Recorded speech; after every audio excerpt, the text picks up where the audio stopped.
You know, it's interesting that you say that because I had to continue to do shows, do radio interviews and stuff.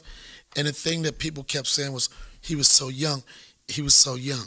And he was young, but I don't believe that we're all going to live to be 80, 90, Yeah. 100. You know?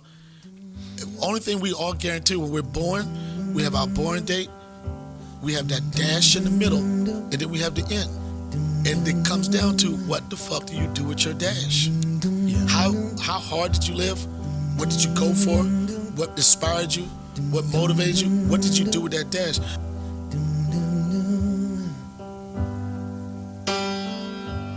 People say I'm the life of the party, 'cause I tell a joke or two.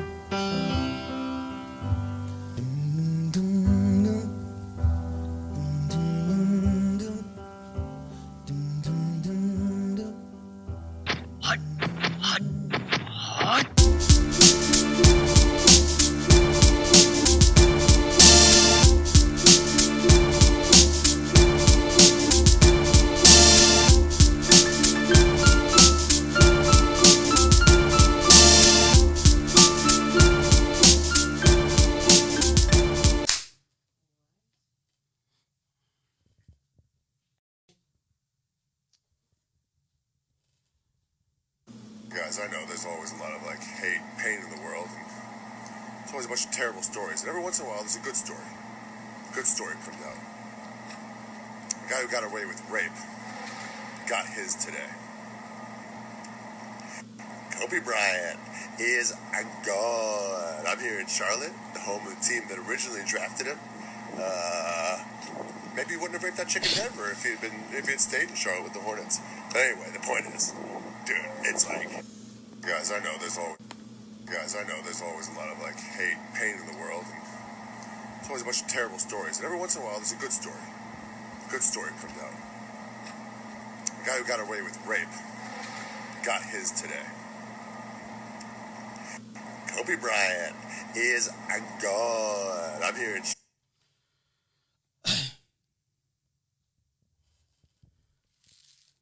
If you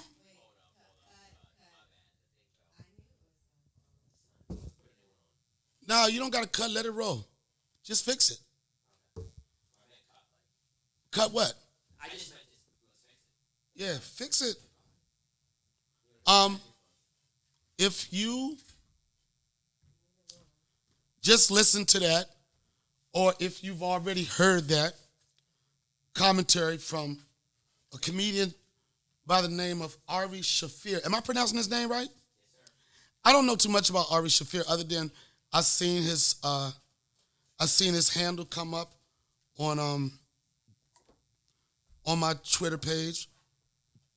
I understand he had a show on Comedy Central a while back. Didn't he have a show on Comedy Central? Yeah. What was the name of the show? It was that storytelling show. I think it's still on. Roy Wood might host it now. Oh yeah, storytelling showed up. Well, he's had an opportunity, and for the most part, he's done well for himself as a stand-up comic. And I also understand that we say comedians are quick to say, in the defense of anything, I'm a comedian. I'm a comedian. Oh, I should be able to say whatever I want to say. I'm a comedian. And I understand that. And that's what makes some of the best comedians, because they're unedited, because they say what's from their heart and what's from their mind. They don't conform to what everybody wants. But the thing that fucked me up about when you say I'm a comedian and you want to get away with saying certain things, or you want to say certain things, is the shit ain't funny. The shit ain't funny. Like, the number one thing a comedian wants to do, of course, if you're lucky enough to make people think, that's one thing.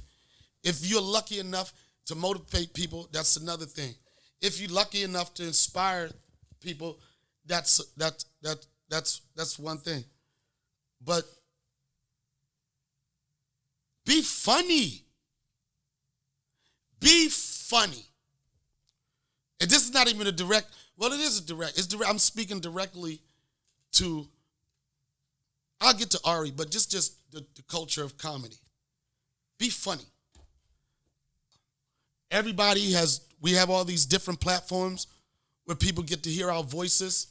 We get to say what we want. We can get an immediate reaction. But some people are abusing it and not using the platform for what I think the intent was as a comic is to be funny. Everybody want to beef. I talked about this on the last episode, beef. And I also said it's not even real beef. It's plant-based. It's beef that you plant to start something, to get an audience to engage in you and want to hear you. But then when they come to hear you ain't saying shit. You're not funny. Every time I turn the new wave now with all these sit-down interviews and people doing podcasts is so-and-so said this about you. How do you respond? Expose. Respond. Roast. And nobody being funny. Motherfuckers don't want to be funny. What happened to the art of being funny? And there's some people that I respect. I'll give an example, Monique. Monique's a good friend of mine. I seen Monique come up. I love her. I seen Monique go from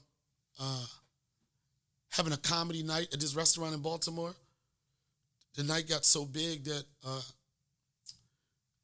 she changed it into weekend. And at some point, she got the lease to the place, and it was a black comedy club. And I seen her come up from that. I seen her come up from being in bad relationships, struggling to raise her kids, to making herself a force in comedy, in name. And as Monique was going out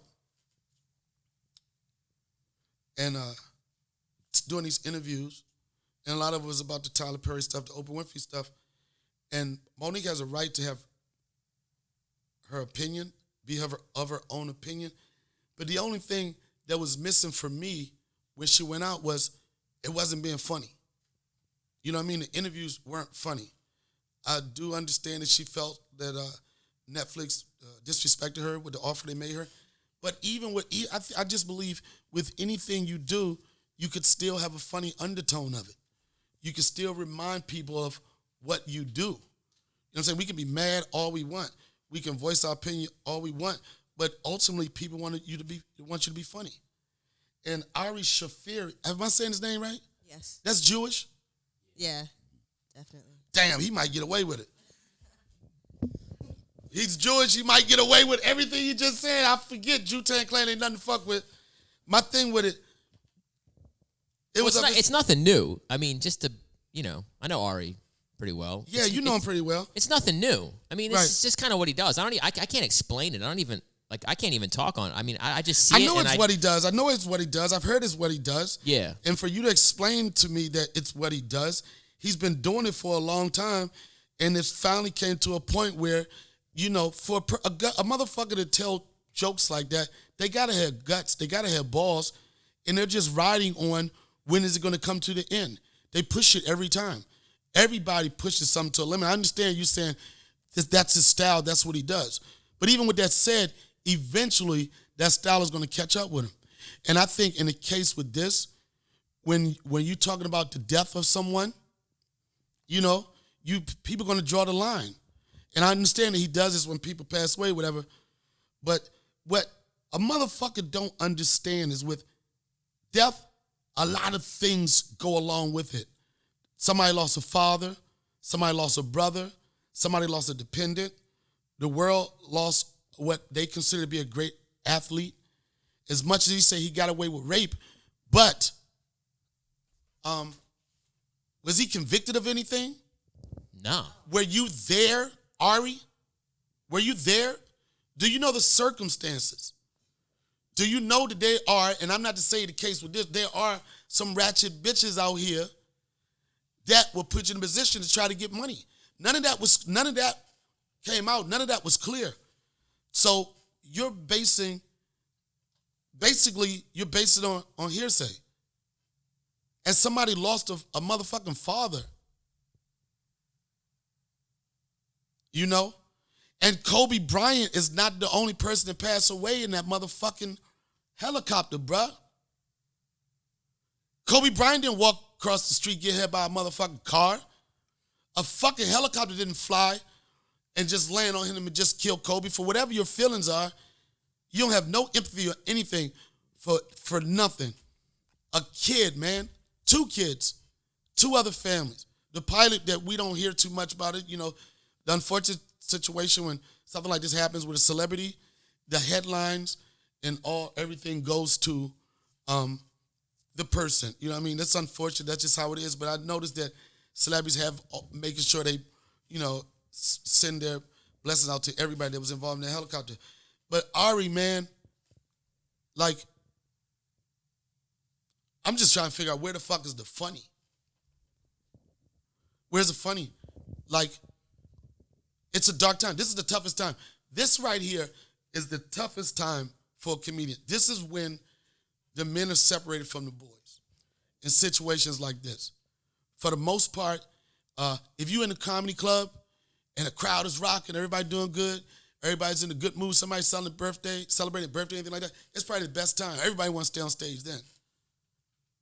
But in moments like this when our job is one of the toughest jobs to do, and it's the most needed. I performed the day of the death of Kobe Bryant. And I did 2 shows. I did 1 show, and the show was solid. It was funny. I enjoyed it. It's good. But I just felt like there was an elephant in the room. I just felt like as a person that just speaks on pop culture, as a person that speaks on topics and stuff like that, I just felt like something was missing, not to address it. But I'm saying to myself, I'm a comedian.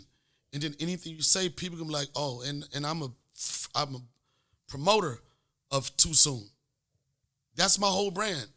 That's my whole brand, Toosoon. And I say a joke, in some cases, a joke could be too soon, but it never could be too soon for a funny observation. And when I went on stage, I said, this is the toughest job, I said, because we got to be funny even when we don't feel it. You can't hide your emotions. I said, the Kobe Bryant shit has got me fucked up. And I know people is like, okay, where is he going to go with this? And I didn't have a place to go with it in regard to a joke, because when I first started getting the news of it, I didn't believe it. I did not believe it. I was coming from the airport. I was on Instagram, and the story flashed.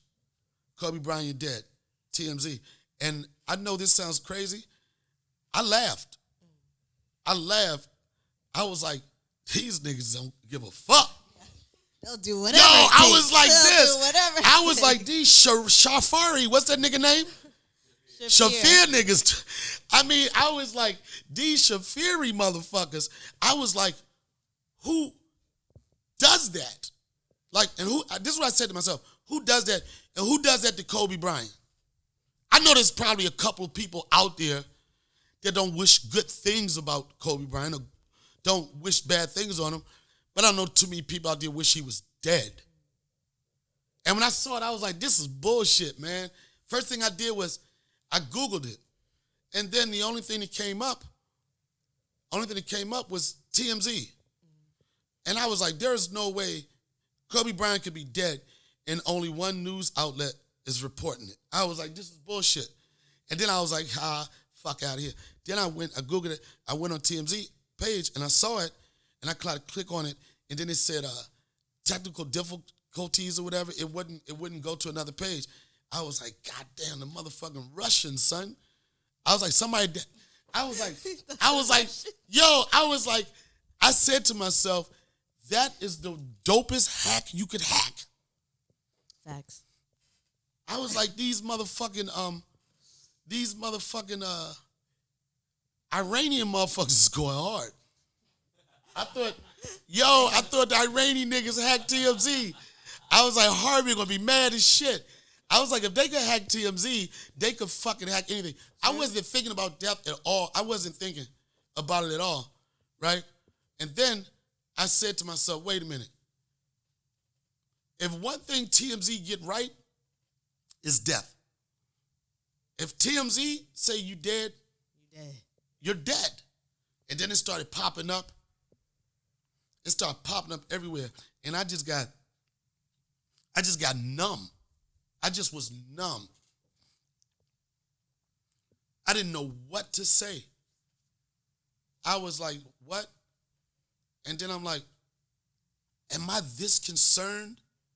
Because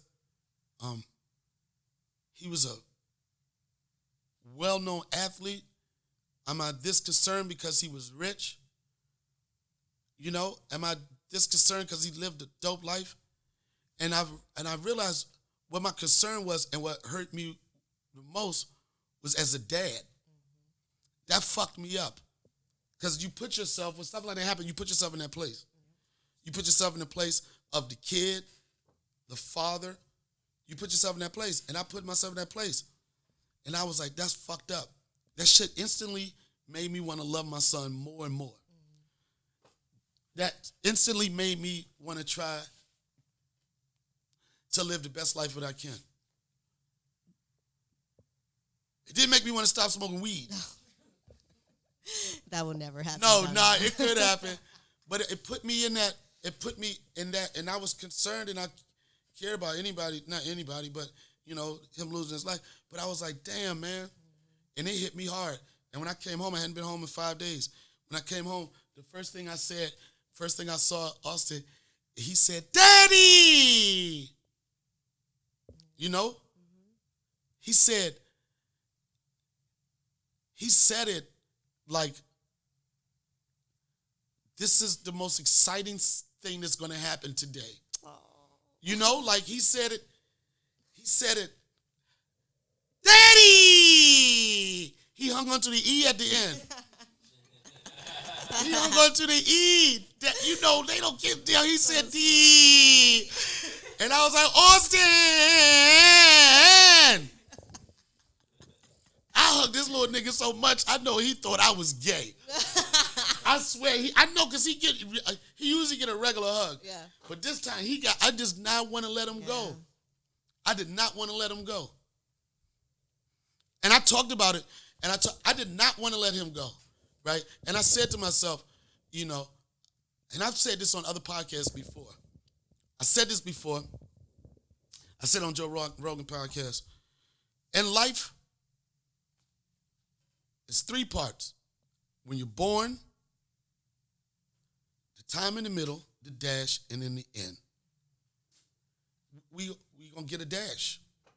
And what are you doing? What you doing with your wanting to start a campaign. Do your dash. What are you doing in your dash? And as much as people always get caught up on the youthfulness of somebody, they were so young. They were so young. Kobe was only 41, but he was 41 Kobe years. That was like dog years. I'll take a 41 Kobe year over 80 years of a nigga I went to high school with any day. Any day. That nigga knees is fucked up. Yo, I'll take 41 and take me out. Right. Than the 80 of these niggas. What are you doing with your what are you doing with your dash? And even though people are young, people make mistakes, things happen in your life that you look back on and you like, oh man, I was out of pocket. I was young and dumb. But if you don't stay in that mindset, you can grow. People can grow. And I'm making no excuses for anything, but people can grow. You judging someone on their character 25 years into what they are now, guess how you go? Guess how you grow? You grow through mistakes. You grow through fucking up. You grow through going to jail. You grow through a bitch breaking up with you. You know what I'm saying? You grow through pain. And you become a different person. You could feel that Kobe is a different person. He was a 41-year-old man. And this is the thing that really resonated with me in the situation. You hear of an athlete like in a horrific accident or something, like a private plane or something like that. A lot of times your first thought is like, they was probably partying and shit. Yeah. You know what I'm saying? You know some haters niggas like this. First thing some niggas was like this, who he's on the helicopter with. That's some real shit. Yeah. Before niggas can attach to it, who he's in the helicopter with. Because that story could have been a lot of different scenarios. Mm-hmm. It could have been Kobe Bryant in a helicopter with 5 porn stars. You know what I'm saying? Well, O.J. Simpson was on there too. Niggas just throw O.J. up in there. You know you can call him O.J. It's a wrap. Fuck you doing with O.J.?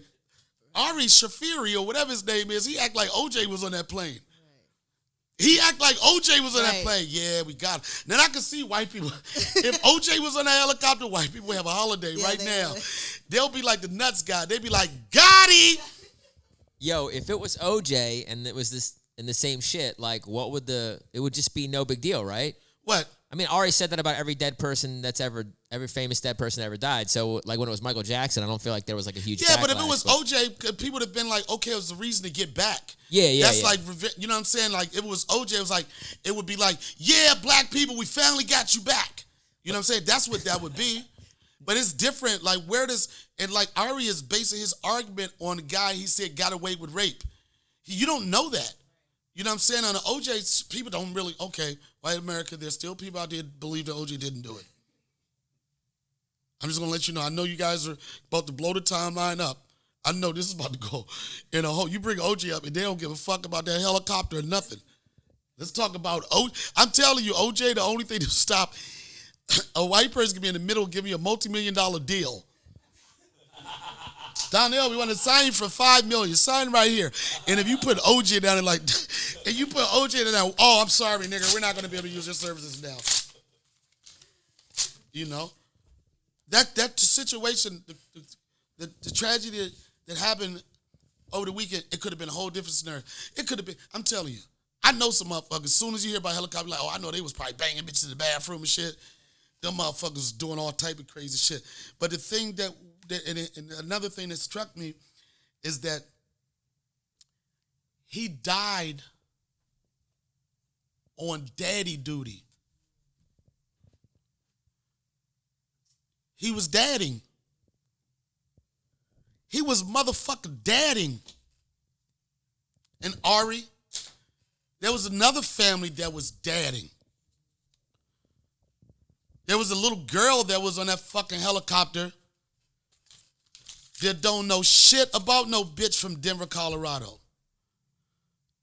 There's a little girl that probably didn't even know that situation existed if it wasn't your thoughts. Motherfuckers was dadding, and you feel like it's a time to not even be funny. I'm a believer of a fucking good joke. A good joke, a well-written joke is a good, well-written joke. It might be not of this time, but it's a good, well-written joke. There was nothing that was well-written or I don't know, maybe I'm missing something. Let me see. The home of the team that originally drafted him. Maybe he wouldn't have raped that chick in Denver if he had stayed in Charlotte with the Hornets. But anyway, the point is, dude, it's like, guys, I know there's always... What's the point, nigga? I know there's always a lot of... Like, what's the fucking point?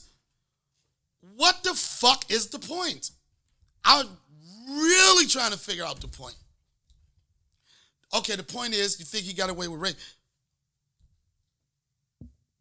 Where's the... No, you know when someone, like, slaps a sandwich out of your hand, like when people, like, that's a joke to people. Like, you wait in line at a barbecue spot, you go to Texas, you wait in line, like, 5 hours because people say it's amazing barbecue, and then you get your sandwich, and there's, like, that one dude in your crew that, like, slaps the sandwich out of your hand. You know what I'm talking about? Yeah, I feel like that's the kind of, it's like he doesn't, like the... Nigga, we ain't talking about no sandwich, nigga. No, but I'm saying he don't care about the rape. I know, he's just pushing buttons. No, I'm addressing that. I'm addressing that. And obviously, and I'm not taking away, you're a fan of him. You're a fan of him. Obviously, and I'm not saying I'm saying it's not slapping the sandwich out of nigga hand. It's like, when I say insensitive, I push the envelope as anybody would. When I say insensitive, for me to say it's insensitive, it's a point like, come on, that was some dumbass shit. Like, and my thing is, what do you get out of that? Like, what do you get out of that? And what type of people appreciate that? And if those are the type of people that you appreciate, then their insides are just as ugly as your inside. If those people, if there's a fan base for that type of shit, then It's shit. It's shit people. Somebody could, like, I get it. I'm a comedian. But again, I missed the joke in it. And maybe because I'm a father. You know what I'm saying? I know a lot of that, not just a father thing, anybody with, a lot of people share the same feeling I feel.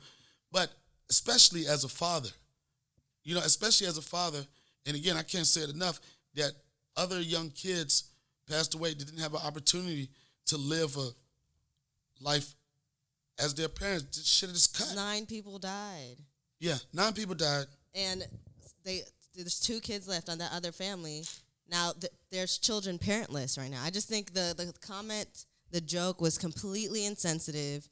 It was disrespectful and disgusting. He's going to have to pay for that one. I mean, no matter how you try to twist the joke, there's no joke in it. There's no slapping of the sandwich, nothing, none of that. It was just uncalled for. Yeah, and I'm telling you, and you got people that share that same sentiment. Do you know, as much as Kobe Bryant was loved, he was the most hated motherfucker. But then this is what death does. It makes you like reconsider your thought process and like what is really important in life. You know what I'm saying? It was people that hated Kobe Bryant, and nobody can't sugarcoat it. It was people that hated Kobe Bryant for different reasons. But he was like loved and hated. The thing that most people hate about him the most, that he was so good. You know what I mean? He was so good, and he beat the shit out of motherfuckers. And then I know it's a toss. Well, I know even when that whole shit in Denver happened, and I think Shaq and Kobe were at odds with each other for years. And I don't know where it changed. I don't know, a couple years ago, but I don't know if it was through an interview or something, but they, I guess, reconnected. And you could tell, like, when people, like, let stuff go, because the post that Shaq posted, it was from a place of love. He lost his friend. He lost his brother. And then just what Shaq was talking about, too, is that the one thing he missed the most of is how they both embraced each other kids when they saw him. You know what I'm saying? Like, okay, we was beefing, whatever, but at the end of the day, look at this, man. We can't live like this. We can't let them see this. And it's going to be tough. It's going to be tough. It's going to be tough for a while, man. But that's the one thing that you can't duck. You can't duck it. You can prolong it. You can preserve it, but you cannot duck it. What do you plan on doing with the rest of your dash moving forward? The rest of my dash here and out is everything that I could do to be a positive image in my son's life, to provide for him and his mom, give them the best life I can give. I really feel like, I can't say I've done everything in life, but I've done enough where I could say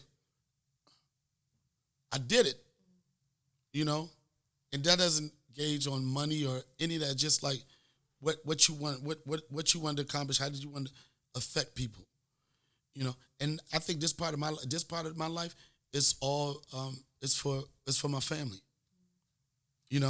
That's what I do. That would make me happy.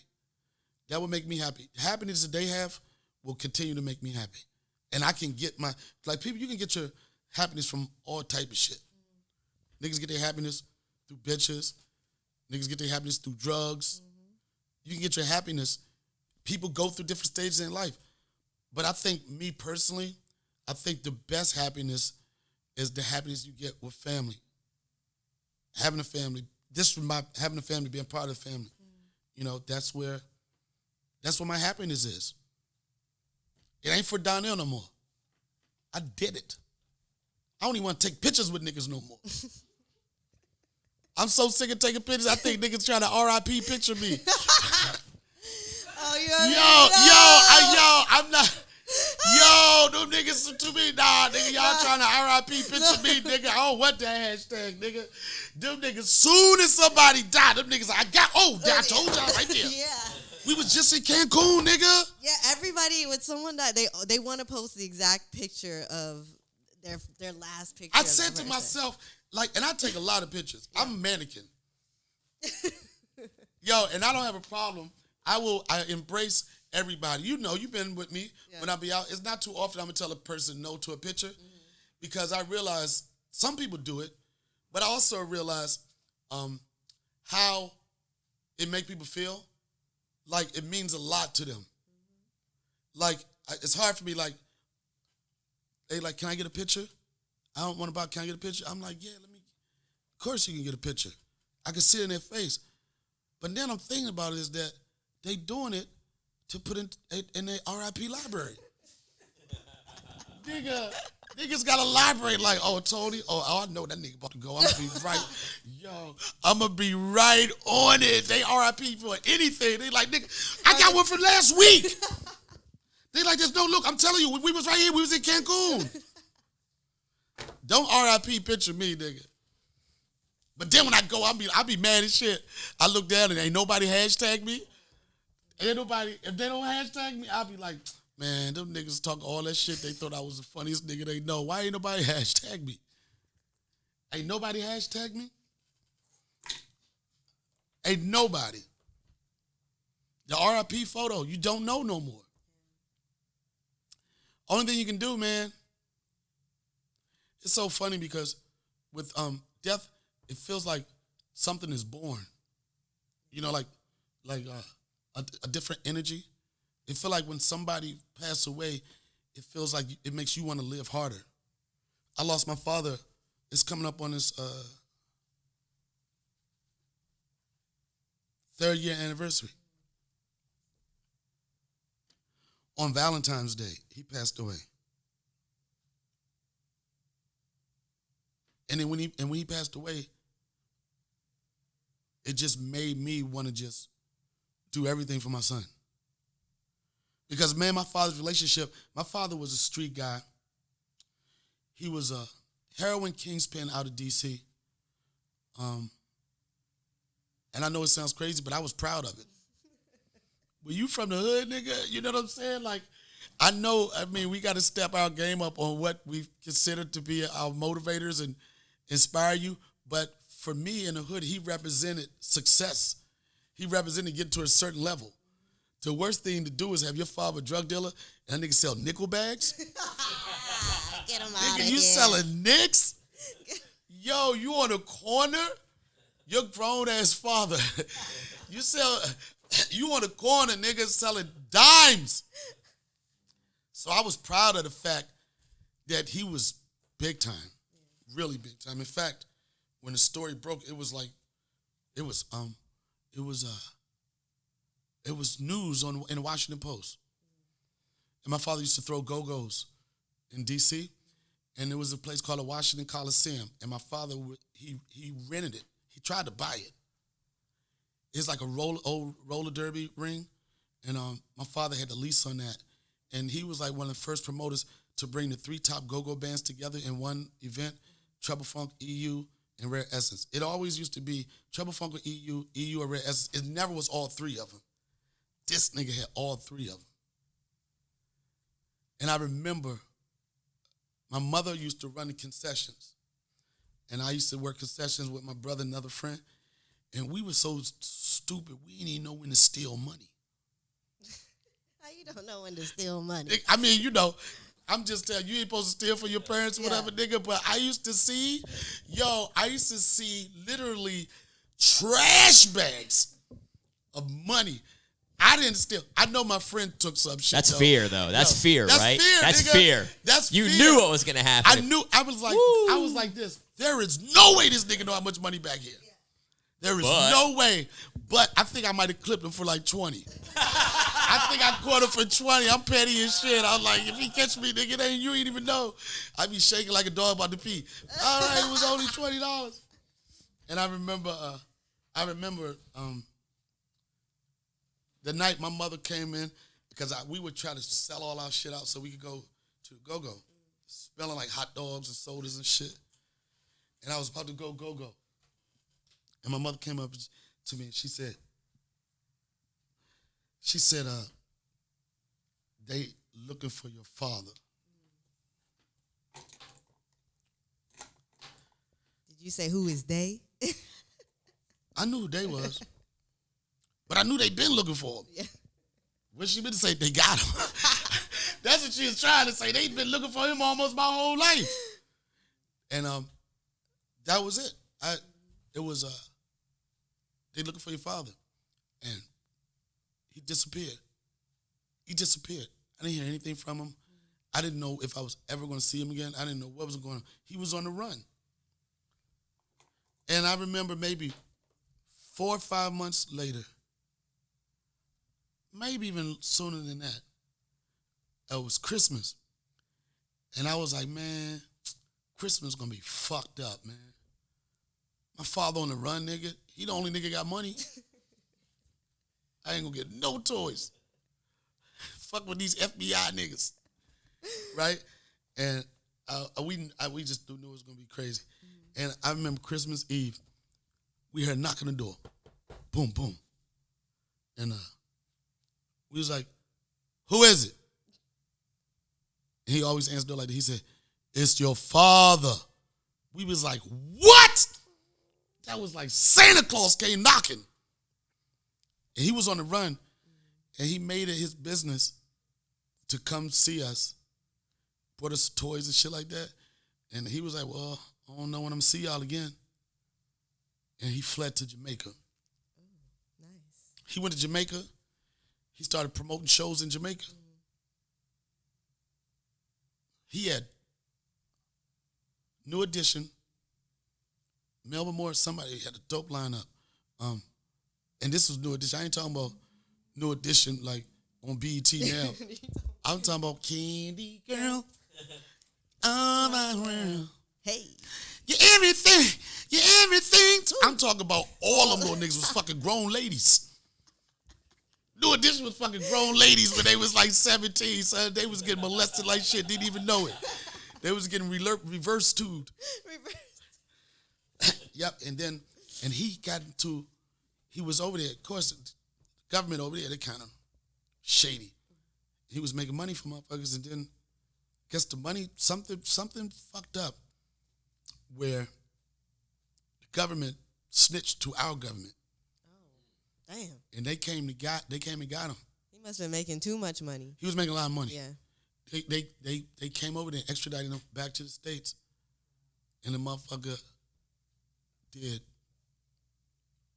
13, my dad did so many bids. I think this was like a 13-year bid. Ooh. This wiped out my whole childhood. Yeah. You know what I'm saying?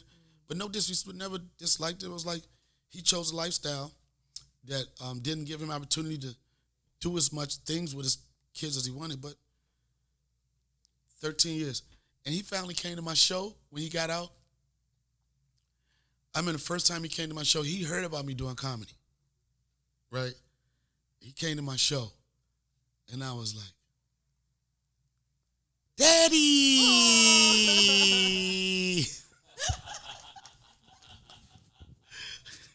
But listen, it was more manly. Like I felt like Daddy on the inside, right? And he was with his niggas. These niggas don't take pictures. You know them niggas? Yeah. Yo, these niggas like this. No, we don't take no pictures, right? Old ass Frankie Beverly looking ass niggas, right? Talking about they don't take no pictures. Oh, they all real gangsters though. They had their time, but all their knees fucked up. Nobody got no good knees. They got the gray shit. They did before I let go beards all over the place, right? And then he came to my show, and I was so happy. I was like, Dad, I said, how you like the show?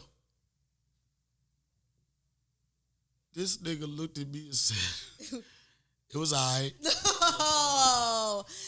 No. This nigga Ari Shaffer'd me, son. He Shaffer'd me, son. He said, wasn't nothing funny about that. He Shaffer'd me. He said, it was all right. I was like, I'm ready to beef now, nigga.